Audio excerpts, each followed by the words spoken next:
Hello everyone, कैसे हैं आप लोग। तो आज हम लोग वापस से एक नया टॉपिक स्टार्ट करने जा रहे हैं जिसका नाम है डीएनए रेप्लिकेशन। जैसा कि आपने बोर्ड पे लिखा हुआ पढ़ ही लिया होगा।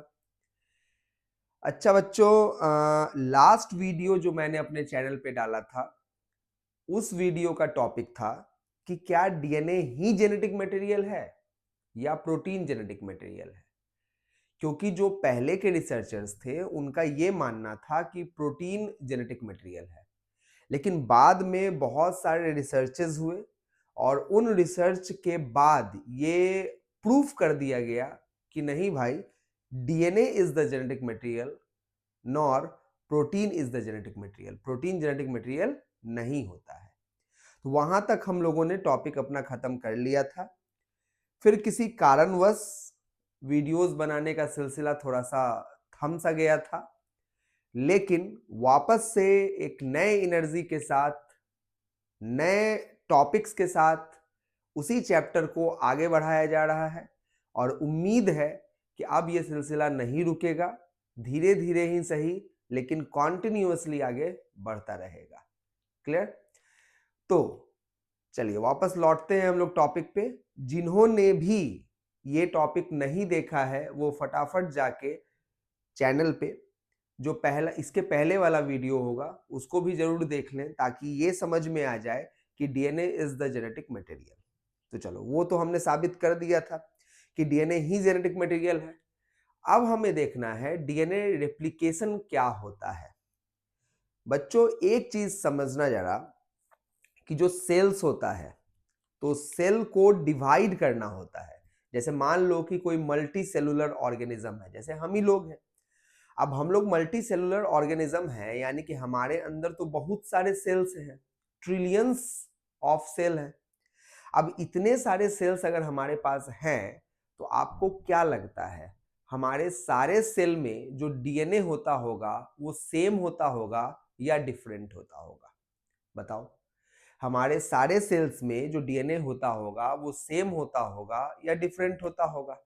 तो आप बोलेंगे नहीं सर, ये तो सेम ही होता होगा। बिल्कुल सेम होता है। तभी ना आपने एक सीआईडी सीरियल देखा होगा और भी बहुत सारे मूवीज जो सस्पेंसिव होते हैं वो देखा होगा, जिसमें मर्डर हो जाता है। मर्डर वाले स्पॉट पे आपने ऑब्जर्व किया होगा कि दो प्रकार के खून मिलते हैं, एक वो जिसका मर्डर हुआ है और एक खून जो अननोन होता है। तो लोग समझते हैं ये जिसका खून है उसी का उसी ने मर्डर किया होगा, वही मर्डरर होगा। फिर पुलिस, जितने फॉरेंसिक वाले लोग होते हैं, उस ब्लड सैंपल को या हेयर कभी मिल जाता है, उस हेयर को या स्किन का कोई टुकड़ा मिल जाता है, उस टुकड़े को स्टडी करते हैं एंड देन उससे डीएनए को आइडेंटिफाई करते हैं और फिर उस डीएनए के आधार पे उस मर्डरर को आइडेंटिफाई करते हैं। सोचो कि जो डीएनए हेयर सेल्स में है वही डीएनए ब्लड सेल्स में है और वही डीएनए स्किन सेल्स में है, वही डीएनए लीवर सेल में भी होगा, वही डीएनए बोन सेल में भी होगा, वही डीएनए ब्रेन सेल में भी होगा, वही डीएनए सभी सेल्स में होगा। यानी कि अगर हम हैं तो मेरे पास जितना भी सेल है उन सारे सेल्स में जो डीएनए होगा वो सेम होगा। क्लियर है? अब जरा सोचिए, दिमाग पे जोर डालिए कि हम लोगों का फॉर्मेशन तो जाइगोट से हुआ। स्पर्म एंड ओवा जब फ्यूज हुआ तो जाइगोट का फॉर्मेशन हुआ, और जो जाइगोट होता है वही डिवाइड कर कर के बहुत सारे सेल्स का फॉर्मेशन किया। फिर वही सारे सेल्स जो हैं वो अरेंज होते चले गए, डिफरेंशिएट होते चले गए एंड देन पूरे ऑर्गेनिज्म का, पूरे बॉडी का क्या हो गया, डेवलपमेंट हो गया। यानी कि स्टार्ट तो किसी एक सेल से हुआ था।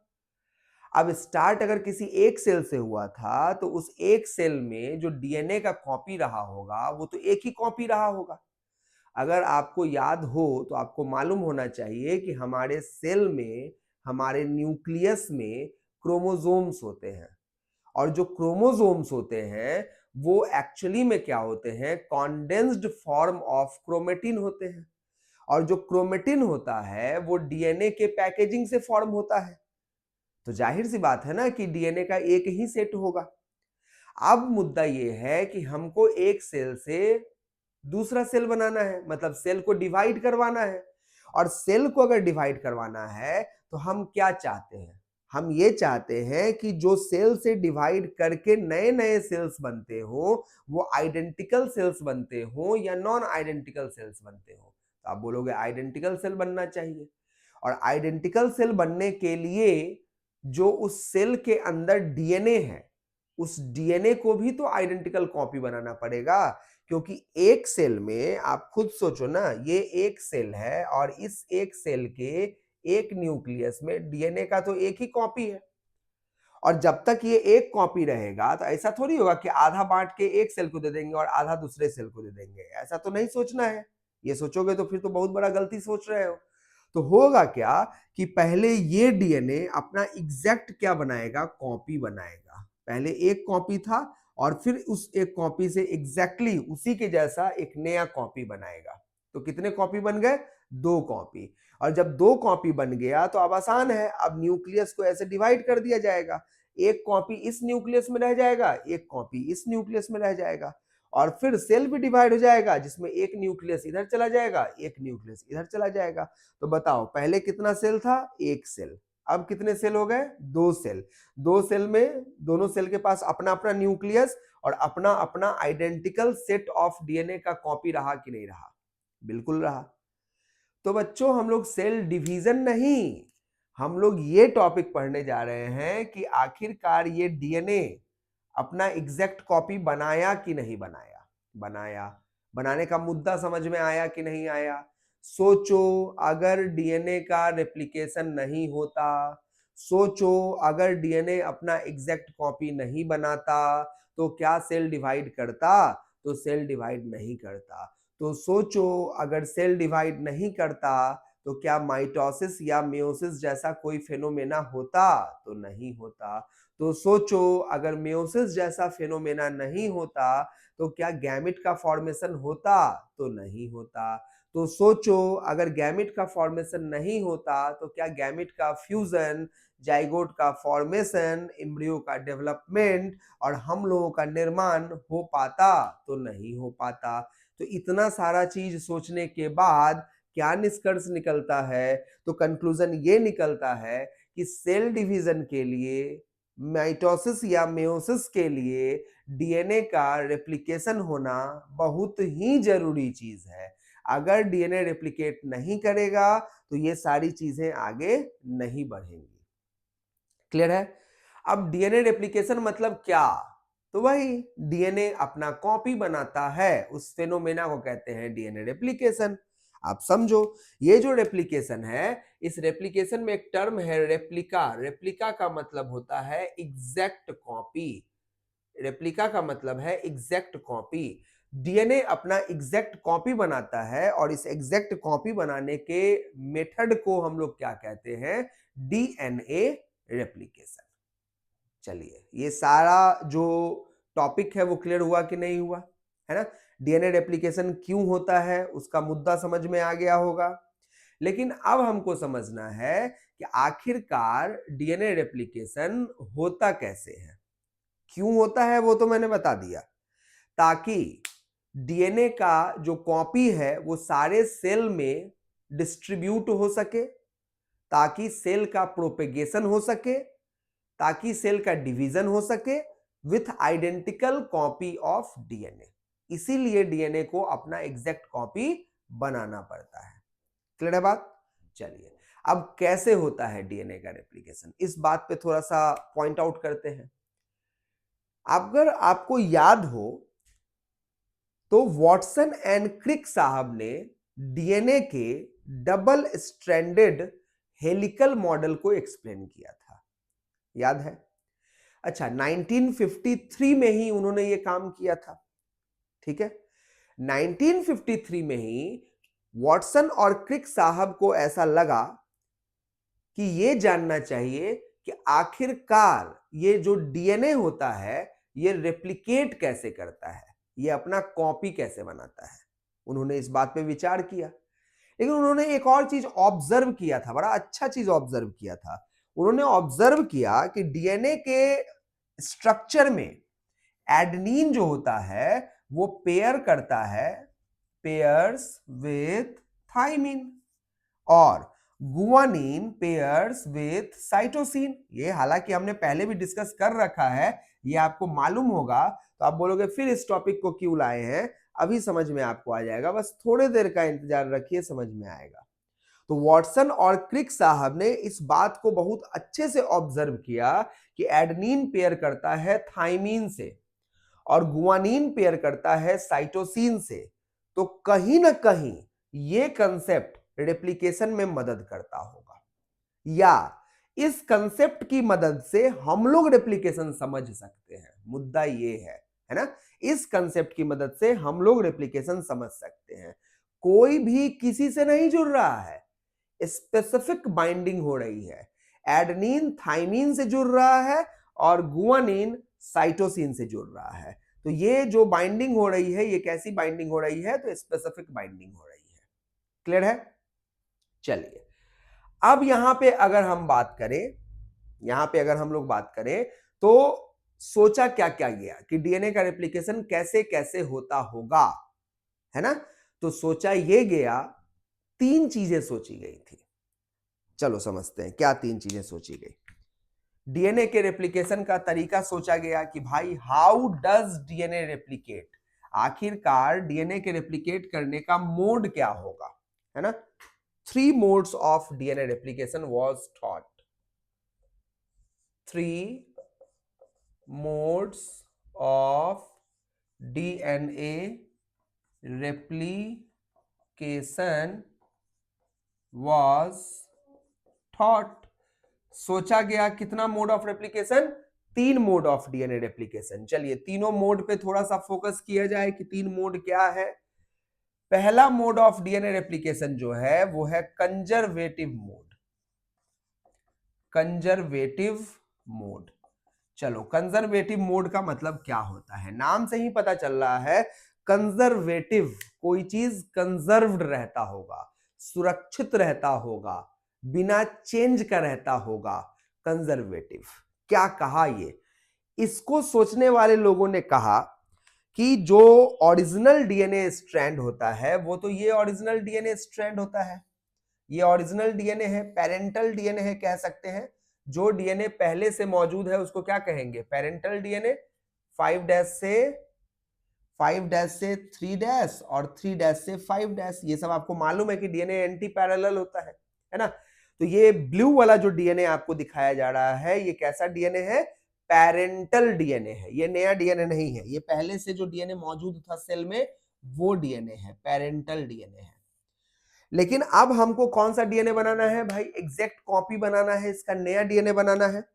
तो साइंटिस्ट लोगों ने कहा कि पेरेंटल डीएनए के आधार पे बिल्कुल टोटली न्यू डीएनए बन जाएगा। कैसे वो नहीं समझा पाए। उन्होंने कहा कि पेरेंटल डीएनए ये है और इसके आधार पे बिल्कुल का बिल्कुल क्या बनेगा, नया कॉपी बनेगा। तो उस नए कॉपी को ब्लैक कलर से दिखा देते हैं, है ना, ये कलर से हमने यहां पे दिखा दिया। लेकिन ये कैसे होगा इसका आधार नहीं बताया गया। तो ये 5' है तो ये हो जाएगा 3' और ये हो जाएगा 5' और ये कौन है, न्यू डीएनए कॉपी है। तो आप देखिए पेरेंटल डीएनए और ये रहा न्यू डीएनए। तो क्या न्यू डीएनए में पेरेंटल डीएनए आधार तो बना, लेकिन क्या पेरेंटल डीएनए का कोई इन्वॉल्वमेंट दिख रहा है, क्या पेरेंटल डीएनए का कोई हिस्सा न्यू डीएनए में है, कोई नहीं है। तो ये पूरा का पूरा कंजर्व्ड ही रह गया, कोई डिस्टरबेंस नहीं, और ये बिल्कुल ही नया बन के तैयार हो गया। अगर इस प्रकार का डीएनए रेप्लिकेशन होता है तो conservative mode of DNA replication है। अब इसके बारे में क्या बताएं कि जब पढ़ रहे हो तभी अच्छे से ये नहीं समझ में आ रहा है कि आखिरकार आधार क्या रहा होगा। तो इसका मतलब है conservative mode of DNA replication ज्यादा दिन तक ये कंसेप्ट चल नहीं पाया, है ना, ये कंसेप्ट फेल हो गया। अब दूसरे लोग आए, उन्होंने क्या सोचा, उन्होंने कहा कि नहीं नहीं भैया, कंजर्वेटिव नहीं होता है, डिस्पर्सिव होता है। डिस्पर्सिव मोड होता है। अब डिस्पर्सिव मोड का मतलब उन्होंने क्या समझाया, डिस्पर्सिव मोड का मतलब ध्यान से सुनिएगा क्या समझाया। उन्होंने कहा कि मानो ये पेरेंटल डीएनए है ब्लू वाला, ये जो ब्लू वाला डीएनए मैं अभी ड्रॉ कर रहा हूं, ये कौन सा डीएनए है? पेरेंटल डीएनए है। अब इन्होंने कहा कि पेरेंटल डीएनए ना डिस्पर्स हो जाएगा, फैल जाएगा, मतलब इसके टुकड़े बन जाएंगे, है ना। चलो टुकड़े बनाते हैं। ये देखिए, एक टुकड़ा डबल स्ट्रैंडेड डीएनए का, एक टुकड़ा डबल स्ट्रैंडेड डीएनए का, दूसरा टुकड़ा डबल स्ट्रैंडेड डीएनए का, तीसरा टुकड़ा। इस तरीके से ढेर सारा टुकड़ा टुकड़ा हो जाएगा। कौन टुकड़ा टुकड़ा हो जाएगा? Double stranded DNA. ये डिस्पर्स हो गया। तो अब बोलोगे इससे क्या होगा? तो टुकड़ा टुकड़ा तो हो गया, अब जो टुकड़ा हुआ तो कुछ पार्ट बच गया होगा, तो बचा हुआ चीज ना न्यूली सिंथेसाइज होगा। तो देखो न्यूली सिंथेसाइज हो जाएगा, और ये आपस में ऐसे करके न्यूली सिंथेसाइज होके जुड़ जाएगा। ये देखिए, ये न्यूली सिंथेसाइज हो जाएगा, और न्यूली सिंथेसाइज होने के बाद ये यहाँ पे जुड़ जाएगा। तो इस तरीके से दो कॉपी बना कि नहीं बना? इस दो कॉपी में आप देख सकते हैं कि दोनों कॉपी में कुछ पेरेंटल स्ट्रैंड है और कुछ न्यूली सिंथेसाइज्ड फॉर्म है ना। तो ये एक कॉपी से कितना कॉपी बन के तैयार हो गया? दो कॉपी बन के तैयार हो गया। इस फॉर्म को हम लोग कहते हैं डिस्पर्सिव मोड। लेकिन सोचो जरा कि जो टूटा हुआ पार्ट था और ये जो नया बना, तो ये नया कैसा बना होगा? गारंटी है कि जैसा मिसिंग पार्ट था वैसा ही बना होगा। अरे कुछ भी जुड़ सकता है ना, कि वही जुड़ेगा जो हम चाहते हैं, ऐसा थोड़ी होता है। कुछ भी जुड़ सकता है। तो ये तो खुद ही कंफ्यूज्ड है, इसमें भी कुछ ज्यादा समझ में नहीं आ रहा है। लेकिन ये भी एक मोड था जो सोचा गया था। क्या सोचा गया था? Parental double stranded DNA disperse होगा, मतलब उसके छोटे छोटे टुकड़े होंगे, और उन टुकड़ों में जो मिसिंग पार्ट होगा वो न्यूली सिंथेसाइज होगा, और इस तरीके से एक डीएनए से दो exact copy of DNA form होकर क्या हो जाएगा? तैयार हो जाएगा। क्लियर है? लेकिन ये भी समझ में कुछ नहीं आया, डिस्पर्सिव मोड भी क्या हो गया? फेल हो गया, है ना। तो अब ऑब्वियस सी बात है, तीसरा वाला ही मेन आने वाला है। और वो कौन है? वो देखिए बड़ा खतरनाक सा है, वॉटसन और क्रिक द्वारा समझाया गया है। नाम है semi conservative mode of DNA replication. Semi conservative mode of DNA replication. आधा कंजर्व्ड होगा और आधा नया बनेगा। क्या होगा? आधा कंजर्व्ड होगा और आधा जो है वो नया बनेगा। समझिए क्या है मॉडल। ये मॉडल कहता है कि ये ब्लू वाला जो डीएनए है, ये कौन सा डीएनए है? पेरेंटल डीएनए है। ये ब्लू वाला डीएनए पेरेंटल डीएनए है। अब जब डीएनए रेप्लिकेशन होना होगा ना, तो ये दोनों स्ट्रैंड, दो स्ट्रैंड है ना, दोनों स्ट्रैंड क्या होगा? अलग हो जाएगा। दोनों स्ट्रैंड क्या हो जाएगा? अलग हो जाएगा। लीजिए अलग हो गया, और लीजिए ये अलग हो गया। तो दोनों स्ट्रैंड अलग हो जाएगा, और फिर क्या होगा? इस स्ट्रैंड पे जो बेसेस होंगे, एडेनिन, थाइमिन, गुआनिन, साइटोसिन जो जुड़ा होगा, उसके कॉम्प्लीमेंटरिटी के आधार पे नया स्ट्रैंड बनेगा। किसके आधार पे बच्चों? कॉम्प्लीमेंटरिटी के आधार पे। अगर यहां एडेनिन जुड़ा होगा तो नए वाले स्ट्रैंड में वहां थाइमिन जुड़ेगा। अगर यहां गुआनिन जुड़ा होगा तो नए वाले स्ट्रैंड पे साइटोसिन जुड़ेगा। अगर यहां साइटोसिन जुड़ा होगा तो नए वाले स्ट्रैंड पे गुआनिन जुड़ेगा। बताओ कंसेप्ट काम आया ना? अभी थोड़ी देर पहले स्टार्ट किए थे ना कि एडेनिन थाइमिन से जुड़ता है, गुआनिन साइटोसिन से जुड़ता है। ये सिर्फ रटने वाली बात नहीं थी, ये बात आधार था इस बात का कि डीएनए का रेप्लिकेशन कैसे होता है। यानी कि you can understand the mechanism of DNA replication bye knowing the concept that adenine pairs with thymine, guanine pairs with cytosine. कोई छोटी मोटी बात नहीं है। यही बात समझाना चाहते हैं कि जब कोई छोटा सा टॉपिक हम लोग पढ़ते हैं तो उसको देखने का हमारा नजरिया कैसा होता है। अगर उसको सिर्फ हम रट लेंगे तो वो क्या कहना चाहता है वो हम नहीं समझ पाएंगे। देखो आज से पहले तो तुम यही जान रहे थे कि तो छोटा सा चीज है, adenine pairs with thymine and guanine pairs with cytosine, का कौन सा बहुत बड़ा चीज है। लेकिन देखो कितना बड़ा बात कह रहा था ये, कि एडेनिन थाइमिन से पेयर करता है। ये मैकेनिज्म ऑफ डीएनए को replication, mechanism of DNA replication को समझाने में कितना मददगार कंसेप्ट है। समझ में आया कि नहीं? है ना। तो चलो इसके आधार पे ब्लैक वाला नया स्ट्रैंड बना कि नहीं बना? बन गया। ब्लैक वाला नया स्ट्रैंड बना कि नहीं बना? बन गया। अब देखो सारे सवालों का जवाब इसमें मिल गया। सेमी कंजर्वेटिव क्यों कहते हैं समझना। दोनों ब्लू वाला कौन था, पेरेंटल स्ट्रैंड था, और ये दोनों न्यू कॉपी बना है। आप देखो जो नया डीएनए बना है उसमें एक ब्लू वाला और एक ब्लैक वाला। जो ब्लू वाला है उसको कौन सा स्ट्रैंड कहोगे, पेरेंटल स्ट्रैंड, पेरेंटल स्ट्रैंड है। और ये ब्लैक वाला कौन सा स्ट्रैंड है, न्यू स्ट्रैंड है।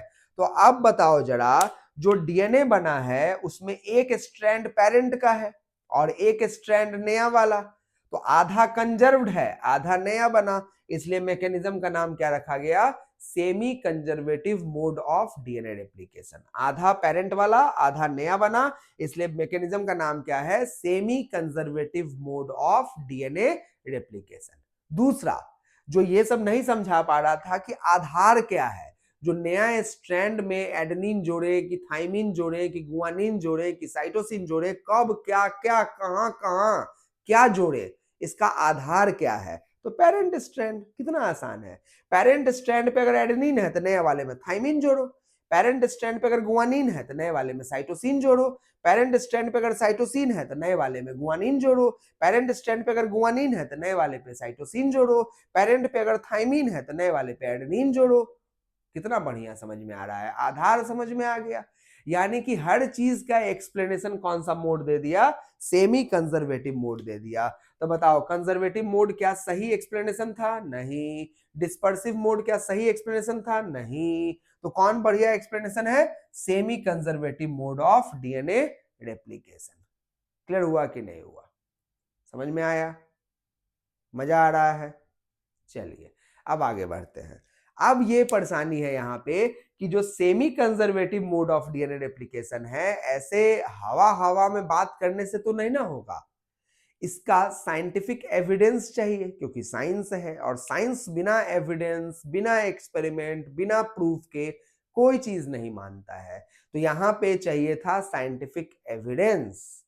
तो 1958 में मेसेल्सन एंड स्टॉहल नाम के रिसर्चर्स थे और उन्होंने एक बहुत शानदार एक्सपेरिमेंट परफॉर्म किया, और ये एक्सपेरिमेंट जो है साबित कर दिया कि जो डीएनए का रेप्लिकेशन होता है वो सेमी कंजर्वेटिव मोड में ही होता है। क्या साबित कर दिया कि डीएनए का रेप्लिकेशन जो होता है वो सेमी कंजर्वेटिव मोड में ही होता है। तो चलिए अब हम लोग समझते हैं मेसेल्सन और स्टेहल के द्वारा किया गया एक्सपेरिमेंट।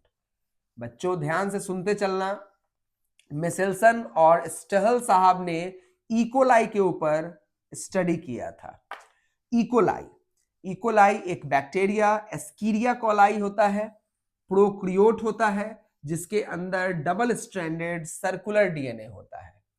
अब इनको इकोलाई के आधार पे क्या समझाना था, मोड ऑफ डीएनए रेप्लिकेशन जो कि सेमी कंजर्वेटिव है उसको साबित करना था। तो समझिए उन्होंने क्या किया। एक्सपेरिमेंटल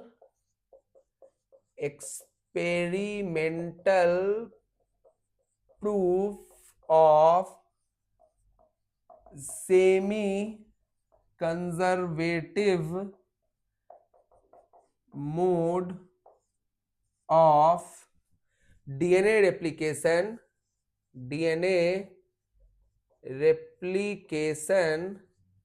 और ये किसके द्वारा किया गया था, by Meselson and Stahl. Meselson and Stahl इन्होंने क्या किया था, समझिएगा क्या किया था। मेसेल्सन और स्टॉहल ऑन इकोलाई की मदद से इन्होंने काम परफॉर्म किया।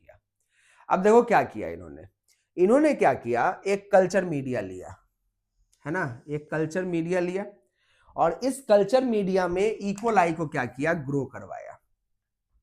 ये रहा एक प्लेट, कल्चर मीडिया, ये प्लेट रहा और इस प्लेट में इन्होंने किसको ग्रो करवाया है, इकोलाई को ग्रो करवाया है। तो चलिए इसके अंदर इन्होंने ग्रो करवा दिया इकोलाई, ये कॉलोनीज ऑफ इकोलाई है, इकोलाई को इन्होंने ग्रो करवा दिया, है ना। अच्छा, ये जो प्लेट था, इस प्लेट में खाने पीने का सामान डालेंगे तब ना बैक्टीरिया ग्रो करेगा, ऐसे ही थोड़ी ग्रो कर जाएगा, तो डालना होगा। वो खाने पीने का सामान जो प्लेट में डाला जाता है जिसपे बैक्टीरिया ग्रो करता है उसको हम लोग कल्चर मीडिया कहते हैं। बैक्टीरिया को कल्चर करने का मीडियम, इसलिए उसको कल्चर मीडिया कहा जाता है। तो यहां इस प्लेट में क्या था? कल्चर मीडिया था। कल्चर मीडिया जिसपे बैक्टीरिया क्या कर रहा था? ग्रो कर रहा था। कल्चर मीडिया में जो चीजें डाली जाती हैं वो सब डाली गई थी, लेकिन एक चीज ना थोड़ा बदल दिया गया था, जो सिर्फ मिसेल्सन स्टॉल ने बदला था, उनको मालूम था। इन्होंने क्या किया था ना, इन्होंने इसमें अमोनियम क्लोराइड डाला था। ये कोई बड़ा बात नहीं है, लेकिन अमोनियम क्लोराइड में जो नाइट्रोजन उन्होंने लिया ना, वो N15 लिया। अगर बच्चों आपको याद हो तो नाइट्रोजन जो होता है वो N14 होता है, और इसका एक आइसोटोप होता है, हेवी आइसोटोप होता है, जिसको हम लोग N15 कहते हैं, है ना। तो नाइट्रोजन का एक 14 है और इसी का एक आइसोटोप होता है N15। हर बड़ी में लोग इसको रेडियो एक्टिव आइसोटोप भी कह जाते हैं। बच्चों, ये रेडियो एक्टिव आइसोटोप नहीं होता है। ये कैसा आइसोटोप होता है? हैवी आइसोटोप होता है। और हैवी आइसोटोप है यानी कि वजन के हिसाब से, बायोन्ट डेंसिटी के हिसाब से, बायोन्ट वही बायोन्सी वाला बायोन्ट डेंसिटी के आधार पे ये दोनों आपस में छटेगा। रेडियो एक्टिविटी के आधार पे नहीं छटेगा। किसके आधार पे छटेगा? वजन डेंसिटी के आधार पे छटेगा। यानी कि ये कौन सा आइसोटोप है? Heavy isotope. तो इस कल्चर मीडिया में उन्होंने क्या लिया? दे टुक N15H4Cl। अमोनियम क्लोराइड तो उन्होंने लिया, लेकिन अमोनियम क्लोराइड में नाइट्रोजन कौन सा रखा उन्होंने? N15, यानी कि हैवी आइसोटोप फॉर्म रखा, है ना। और जब इसके अंदर इकोलाई डेवलप करेगा तो भाई जो खाना खाएगा, जो चीज लेगा, वही एलिमेंट ना उसके शरीर में दिखेगा।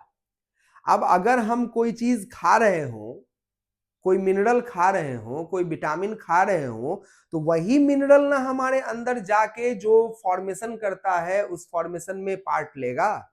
तो सोचो, ये बैक्टीरिया के इन्वायरमेंट में, कल्चर मीडिया में N15 मौजूद है। अब ये बैक्टीरिया नाइट्रोजन कहां से एब्जॉर्ब करता होगा? कल्चर मीडिया से ही एब्जॉर्ब करता होगा। और कल्चर मीडिया से जब एब्जॉर्ब करेगा तो इस बैक्टीरिया के डीएनए में, डीएनए यानी कि पॉलीन्यूक्लियोटाइड, पॉलीन्यूक्लियोटाइड मतलब न्यूक्लियोटाइड मतलब न्यूक्लियोसाइड मतलब नाइट्रोजन बेस, और अगर नाइट्रोजन बेस है तो नाइट्रोजन तो होगा। तो ये नाइट्रोजन कौन सा नाइट्रोजन होगा? N14 होगा कि N15 होगा? कॉमन सेंस कि सर जब कल्चर मीडिया में N15 हम दे रहे हैं तो बैक्टीरिया एब्जॉर्ब भी तो N15 न कर रहा होगा। और जब बैक्टीरिया N15 को एब्जॉर्ब करता होगा तो जब बैक्टीरिया अपना नाइट्रोजन बेस बनाता होगा उसमें N15 रहता होगा। तो जब बैक्टीरिया उस नाइट्रोजन बेस से न्यूक्लियोटाइड बनाता होगा तो उसमें भी N15 रहता होगा।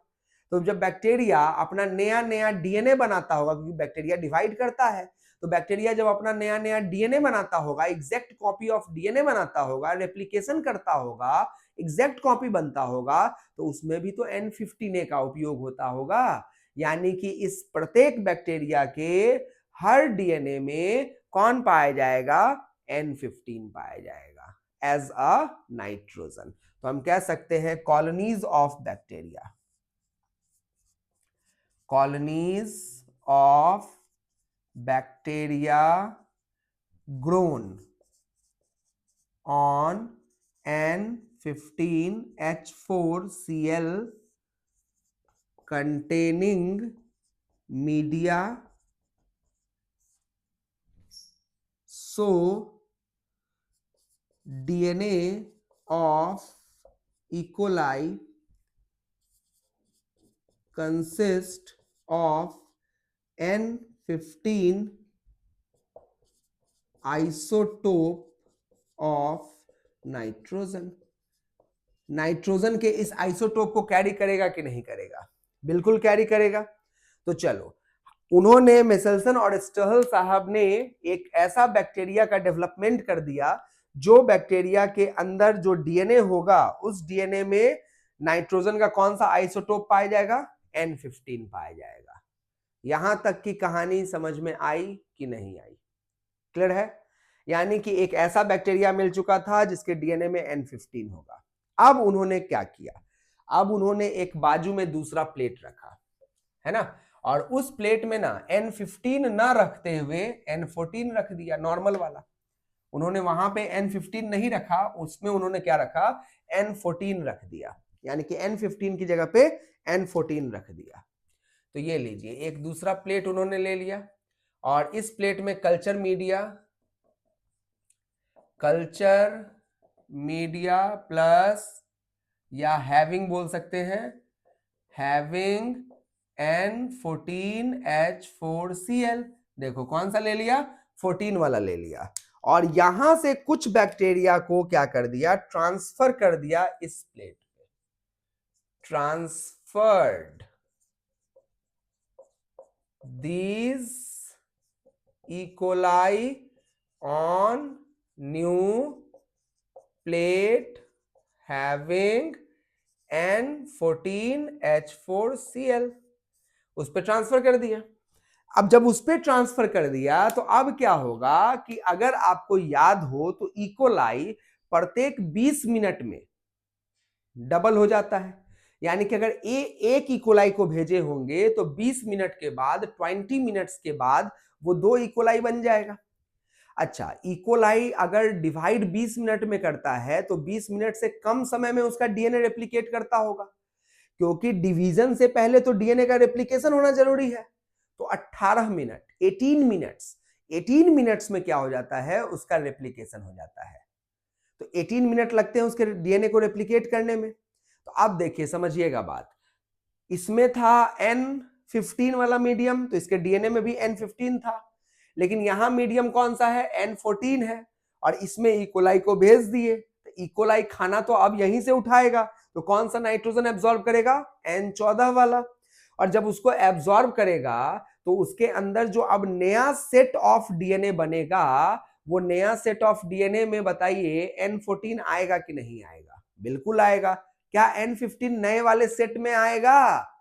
तो नए वाले में जो नया स्ट्रैंड बना होगा, उस नए स्ट्रैंड में N15 तो नहीं आएगा। हाँ, जो पहले से N15 है उसका क्या होगा, उस पे बात करेंगे हम लोग। लेकिन जो नया स्ट्रैंड बनेगा उसमें तो N15 नहीं आएगा। तो आप बोलोगे क्यों नहीं आएगा? तो जनाब कैसे आएगा? N15 को लाने के लिए मीडियम में भी तो N15 होना चाहिए, लेकिन मीडियम में कौन मौजूद है? N14 मौजूद है। तो इसका मतलब नहीं आएगा, है ना? तो नहीं आएगा, तो अब क्या किया जाए? तो जो हो रहा है उसको चलने दिया जाए और स्टडी किया जाए। तो चलिए, अब इसको हम थोड़ा सा ना फिगर के फॉर्मेट पे लाते हैं। माहौल समझ में आ गया कि नहीं आ गया? तुमको क्या करने वाले थे, समझ में आया कि नहीं आया? तो एक बार अगर वापस से कंक्लूड करें तो मेसेल्सन और स्टहल साहब ने इकोलाई को पहले कौन से मीडियम में ग्रो करवाया? N15 कंटेनिंग मीडियम पे ग्रो करवाया, ताकि इकोलाई के प्रत्येक डीएनए में नाइट्रोजन 15 हेवी आइसोटोप का प्रवेश हो जाए। हो गया। उसके बाद उन्होंने क्या किया? उसमें से कुछ इकोलाई को निकालकर किस पे डाल दिया? कल्चर मीडिया कंटेनिंग N14 वाला, ताकि वो ऑब्जर्व कर सके कि भाई जब हम N14 वाले में डाले हैं तो क्या N15 का कोई एग्जिस्टेंस है कि नहीं है। अगर एग्जिस्टेंस नहीं है तो बिल्कुल नया बनता है, अगर एग्जिस्टेंस है और पूरा का पूरा N15 ही है तो पुराना वाला ही रह जाता है। लेकिन अगर आधा एग्जिस्टेंस है और आधा नया बना है तो सेमी कंजर्वेटिव मोड है। तो बताओ, ये एक्सपेरिमेंट का जब कंक्लूजन हम बताएंगे तो अपने आप आपको सेमी कंजर्वेटिव मोड का एक आइडिया लग जाएगा कि नहीं लग जाएगा? आइए अब मेन चीज पे बात करते हैं। ये माहौल क्लियर हो चुका है, ठीक है ना? चलिए अब इसको समझते हैं एकदम आसान तरीके से कि कंक्लूजन इसका क्या निकला, और ये आपको अंत में बस तुरंत समझा देगा कि semi conservative mode of DNA replication क्या चीज होता है। ठीक है, तो चलिए समझिए। ये रहा bacteria on E coli on N15 H4Cl medium, ये इकोलाई रहा। इस इकोलाई का ये कौन है, डीएनए रहा, और ये डीएनए जो है वो कौन सा डीएनए है, N15 वाला है कि N14 वाला है, तो N15 वाला है। कहां ट्रांसफर कर दिए इसको, नए वाले पे, नए वाले पे ट्रांसफर कर दिए, मीडिया हैविंग N14H4Cl, तो इकोलाई इस पे आ चुका है, ये रहा इस पे इकोलाई, और इस इकोलाई का जो डीएनए है वो डीएनए कैसा होगा, तो रेप्लिकेशन हुआ होगा, फर्स्ट रेप्लिकेशन हुआ होगा, यानी कि इकोलाई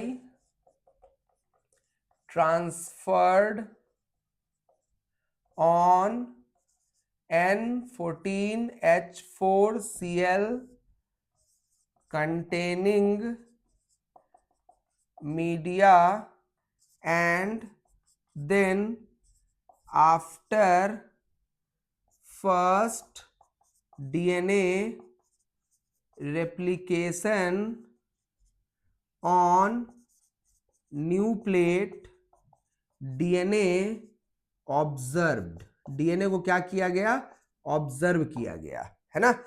पहले तो इकोलाई को इस पे ट्रांसफर कर दिया गया, फिर पहला रेप्लिकेशन होने दिया गया, मतलब 18 मिनट, और उसके बाद उस डीएनए को क्या किया गया, ऑब्जर्व किया गया। तो डीएनए जब ऑब्जर्व किया गया तो डीएनए ऐसा था, डीएनए जो है वो 2 कॉपी बन चुका होगा, एक कॉपी से 2 कॉपी बना होगा, और जो 2 कॉपी बना होगा वो ऐसा बना होगा,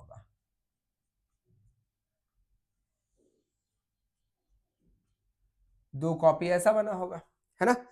इसके बाद फिर से इसी में रहने दो, बैक्टीरिया को इसी में रहने दो, और एक और रेप्लिकेशन करवाओ, second replication, after second replication DNA also observed after second replication, second replication, second replication यानी कि 20 मिनट में सेल डिवाइड कर गया होगा, फिर उसके 18 मिनट के बाद, 18 मिनट के बाद वापस से उसको किया गया होगा स्टडी, और स्टडी जब किया गया होगा तो फिर क्या मिला होगा, तो देखिए ये दोनों पेरेंट, ये पेरेंट है और ये पेरेंट है, मतलब अब यही ना पेरेंट बन जाएगा अगले वाले का, तो ये पेरेंट है तो एक रहेगा ब्लैक वाला, एक रहेगा ब्लैक वाला, और 2 रहेगा ब्लू वाला, 2 रहेगा कौन सा, ब्लू वाला, और जो नया है वो तो ब्लू ही वाला है। ये बनके तैयार हो गया। कितने कॉपी ऑफ डीएनए बनके तैयार हो गए, 4 कॉपी, क्योंकि 2 कॉपी से स्टार्ट किए थे ना, तो कितना कॉपी बनके तैयार हो गया, 4 कॉपी। अब यहां समझना, ये N15 वाला है तो इसको मार्क करते हैं, ब्लैक कलर रिप्रेजेंट करता है N15 को, ये ब्लैक कलर भी रिप्रेजेंट करता है N15 को, N15 को रिप्रेजेंट कर रहा है, क्योंकि इस मीडियम में सिर्फ N15 था, तो इसके दोनों डीएनए पे जो नाइट्रोजन का आइसोटोप होगा वो N15 वाला होगा, लेकिन इसमें तो N14 था, है ना। लेकिन लेकिन लेकिन पेरेंट डीएनए जो था उसमें तो N15 था ना, तो आप देखिए कमाल की बात, पेरेंट वाले में एक N15 है और एक जो बना है वो नया वाला N14 है, यहाँ पे एक जो बना है वो N15 है और एक जो बना है वो N14 है, बना ना, ये N15 और N14 दोनों रहा। अब यही दोनों पेरेंट बनेगा अगले रेप्लिकेशन के लिए, तो आप देखो जरा, इस वाले में N15 एक तो रहा, और ये वाला भी N15 तो एक रहा, लेकिन बाकी जितने हैं सब कौन है, N14 है, ये भी कौन है, N14 है, ये भी कौन है, N14 है, ये भी कौन है, N14 है, ये भी कौन है, N14 है, और ये भी कौन है, N14 है। इस तरीके से आपको यहां पे ऑब्जर्वेंस दिखा, तो समझो बात को समझना, जब इकोलाई को N15 वाले में रखा गया तो सिर्फ N15 वाला डीएनए था, जब उस बैक्टीरिया को इस पे ट्रांसफर किया गया N14 वाले पे तो हाइब्रिड डीएनए मिला, डीएनए का 1 स्ट्रैंड N15 वाला था और 1 स्ट्रैंड N14 वाला था, लेकिन जब सेकेंड रेप्लिकेशन करवाया गया तो हाइब्रिड भी मिला, और N14 वाला प्योर भी मिला, हाइब्रिड भी मिला और N14 वाला प्योर भी मिला। तो बोलोगे आप ऐसे कैसे बता सकते हैं मार्क करके कि N15 N14? इसको तो साबित करना होगा ना। तो हाँ बिल्कुल साबित करेंगे ना, डेंसिटी सेंट्रीफ्यूगेशन के माध्यम से। सेंट्रीफ्यूगेशन बच्चों एक ऐसा टेक्निक होता है जिसमें हम लोग डेंसिटी के हिसाब से सीजियम क्लोराइड का मदद लेते हैं और डेंसिटी के हिसाब से जो भारी सामान होता है ना वो नीचे सेटल हो जाता है और जो हल्का सामान होता है ना वो ऊपर, यानी कि वजन के हिसाब से वो अरेंज हो जाता है लेयर में। सेंट्रीफ्यूगेशन में हम लोग बहुत तेज में रोटेशन करवाते हैं और रोटेशन लगभग 15,000, 20,000, 25,000 रोटेशन पर मिनट होता है। और रोटेशन जब करवाते हैं by keeping the tube away from the centre, तो डेंसिटी के हिसाब से जो कंपाउंड होते हैं वो अरेंज हो जाते हैं। तो चलो इसको सेंट्रीफ्यूज करवाते हैं। अगर हम इसको सेंट्रीफ्यूज करवाएंगे तो ये ट्यूब रहेगा और सेंट्रीफ्यूज करवाएंगे तो यहां पे आपको एक बैंड दिखाई देगा, यहां पे आपको एक बैंड दिखाई देगा भारी वाला, ठीक है, जो कि किसको रिप्रेजेंट कर रहा होगा? N15 को रिप्रेजेंट कर रहा होगा। सेम ट्यूब में अगर हम इसको करवाएंगे, सेम ट्यूब में अगर हम इसको करवाएंगे तो देखो N15 का लेवल तो यहां है, ये किसका लेवल है? N15 का लेवल है, क्योंकि दोनों में N15 है तो ये भारी होगा तो नीचे की तरफ होगा। लेकिन इसमें देखो दोनों में N15 है कि N14 है, तो N14 है, तो जाहिर सी बात है ये दोनों भारी है लेकिन इसमें एक भारी एक हल्का है, यानी कि ये हाइब्रिड हो गया। तो इसकी तुलना में वो हल्का ना होगा जी, और हल्का होगा तो बायोन्ट डेंसिटी के हिसाब से, बायोएंसी के हिसाब से हल्का वाला चीज कहां अरेंज होता है? थोड़ा ऊपर। तो देखिए इसका लेवल अगर यहां है तो ये आपको मिलेगा यहां पे थोड़ा ऊपर मिलेगा, ये आपको थोड़ा ऊपर मिलेगा। तो बताओ इसमें कितना बैंड मिलेगा? देखो इसमें भी हमको एक के बैंड मिला लेकिन N15 वाला मिला, लेकिन इसमें भी हमको एक ही बैंड मिला लेकिन कौन सा मिला?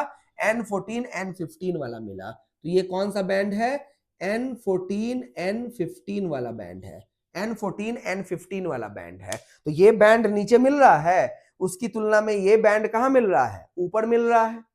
और उधर वाले में देखो क्या कमाल मिलेगा, सेम ट्यूब सजाओ, सेम ट्यूब सजाओ, सेम ट्यूब सजाओ, और ये देखिए इसमें कमाल आपको क्या मिलेगा? इसमें आपको दो बैंड मिलेगा बच्चों, दो बैंड मिलेगा। एक तो एग्जैक्ट यही बैंड मिलेगा, एक तो एग्जैक्ट यही बैंड मिलेगा, क्योंकि इसमें भी N14 तो है ही। देखिए ये वाला और ये वाला N14 तो है ही, लेकिन एक और हल्का वाला बैंड मिलेगा, हल्का वाला, भारी वाला नहीं, हल्का वाला बैंड मिलेगा जो N14 और N14 है वो ऊपर की तरफ बैंड मिलेगा, ऊपर की तरफ बैंड मिलेगा। तो इसमें कौन मिलेगा? N14 मिलेगा, इसमें कौन मिलेगा? N14 मिलेगा। यानी कि पता चल रहा है कि देखिए जब इकोलाई N15 वाले में था तो उसके डीएनए को निकाल के जब हमने सेंट्रीफ्यूज किया तो बैंड बना, और वो बैंड हैवी बैंड बना, बहुत नीचे बना, क्योंकि N15 वाला था। लेकिन जब हमने इस इकोलाई को नए प्लेट पे ट्रांसफर किया जिसमें N14 था और उसके डीएनए को जब हमने निकाला तो बैंड तो बना, लेकिन इस बैंड की तुलना में थोड़ा ऊपर बना, बायोन्सी फोर्स के हिसाब से थोड़ा ऊपर बना। तो पता चला कि अच्छा ये नीचे इसलिए बन रहा है क्योंकि भारी है, और ये ऊपर इसलिए बन रहा है क्योंकि ये हल्का है। और हल्का क्यों है? क्योंकि इसमें एक स्ट्रैंड N15 वाला था और एक स्ट्रैंड जो नया नया ताजा ताजा बना था वो N14 वाला था। तो जाहिर सी बात है ना, N15 भारी होगा कि N14 भारी होगा? तो कॉमन सेंस है N15 भारी होगा और ये उसकी तुलना में हल्का होगा, तो इसका बैंड थोड़ा नीचे मिलेगा और इसका बैंड थोड़ा ऊपर मिलेगा। क्लियर हुआ कि नहीं हुआ? चलिए अब ये वाला चीज को जो है वापस से इसी डीएनए को, इसी बैक्टीरिया को, इसी मीडियम में एक बार और रेप्लिकेट करने दिया गया, तो रिजल्ट में ये आया होगा। और रिजल्ट में जब ये आया होगा तो पता चला कि दो बैंड मिल गया। अब दो बैंड अगर मिल गया तो इसका मतलब एक तो मिला हाइब्रिड वाला जो कि ये रहा, और एक मिल गया आपको बिल्कुल और हल्का N14 वाला। तो इससे क्या साबित होता है बच्चों? तो एक्चुअली में मिचेल्सन स्टोहल ने ये नीचे वाला चीज ऑब्जर्व किया था और नीचे वाले चीज के आधार पे ये ऊपर वाला चीज हमने ड्रॉ किया है, हमने ड्रॉ किया है। ये निष्कर्ष निकाला है और ये साबित करता है कि डीएनए का मोड ऑफ रेप्लिकेशन कैसा होगा, सेमी कंजर्वेटिव होगा। समझिए, दो काला वाला, दोनों काला वाला अलग अलग हो गया, काले के आधार पे नीला वाला नया नया स्ट्रैंड का फॉर्मेशन हो गया। अब ये काला और नीला ही पेरेंट है, तो काला और नीला अलग हो गया। देखिए, काला और नीला अलग हो गया और फिर दोनों काला और नीला के आधार पे एक एक नया नीला, ब्लू ब्लू नया नया स्ट्रैंड बना कि नहीं बना, तो नया नया स्ट्रैंड बन गया। उसी तरीके से इस वाले का ये वाला कॉपी है। यानी कि कुल मिला के बात ये हो रहा है कि ये N15 N14 आइसोटोप की मदद से ये साबित कर दिया गया कि नहीं कि डीएनए का मोड ऑफ रेप्लिकेशन कैसा है, सेमी कंजर्वेटिव मोड है। बताओ समझ में आया कि नहीं आया? किसी बात की कोई परेशानी? अगर कोई भी चीज, हल्का सा भी चीज अगर समझ में ना आ रहा हो तो जरूर कमेंट करके बताएं कि ये टॉपिक नहीं समझ में आया है, उसको फिर से एक्सप्लेन किया जाएगा, लेकिन समझ में आना चाहिए। बायोलॉजी रटने का विषय नहीं होता है, बायोलॉजी समझने का विषय है। दिमाग से ये मिसकंसेप्ट निकाल दें कि रटना है। अरे रटना तो मैथ का फॉर्मूला भी पड़ता है, रटना तो फिजिक्स का फॉर्मूला भी पड़ता है, रटना तो तुमको अपना नाम भी पड़ता है, तो उस तरीके से बायोलॉजी भी रटना पड़ता है। लेकिन अगर आप उसको फील कर पा रहे हो, समझ पा रहे हो, दिमाग में चल रहा हो, तो रटना थोड़ा आसान हो जाता है। नहीं तो ब्लाइंड रटने से कोई मतलब नहीं बनता है, फिर आप आगे नहीं पहुंच पाओगे, बढ़िया नहीं समझ पाओगे और फिर यूं ही बायोलॉजी से नफरत करते रह जाओगे। बड़ा मजेदार सब्जेक्ट है। रटने की आदत छोड़िए, पहले समझिए, उसको महसूस कीजिए और जब पढ़ रहे हो बायोलॉजी तो दिमाग में चलना चाहिए और फिर तो नाम जब रटना पड़ जाता है तो इसको तो रटना पड़ेगा ही ना, कॉमन सेंस ही तो। क्लियर है? चलिए, तो किसी भी प्रकार की कोई दिक्कत हो तो जरूर कमेंट करके बताएं। सेम प्रकार का जो एक्सपेरिमेंटल प्रूफ था वो टेलर नाम के एक रिसर्चर थे जो विसिया फावा पे किए थे। हालांकि उन्होंने रेडियो एक्टिविटी का इस्तेमाल किया था, एक्टिव हाइड्रोजन का इस्तेमाल किया था। एक्टिव हाइड्रोजन यानी कि हाइड्रोजन का जो 3 वाला आइसोटोप होता है, जो रेडियो एक्टिव फॉर्म होता है, उसका इस्तेमाल करके उन्होंने ये काम किया था। सेम प्रकार का एक्सपेरिमेंट था, लेकिन हम लोगों के सिलेबस के हिसाब से अगर बात करें तो मिचेल्सन स्टेहल का एक्सपेरिमेंट काफी था। क्लियर है? किसी बात की कोई परेशानी? तो यहां तक हमने ये साबित कर दिया कि डीएनए का रेप्लिकेशन सेमी कंजर्वेटिव मोड होता है। ये बोला था वाटसन और क्रिक ने, एक्सपेरिमेंटली प्रूव किया था मिचेल्सन और स्टेहल ने, जो आपको समझ में आ चुका है। और अगर नहीं आया है तो कमेंट में जरूर बताइएगा और अगर आया है तो भी जरूर बताइएगा। क्लियर है?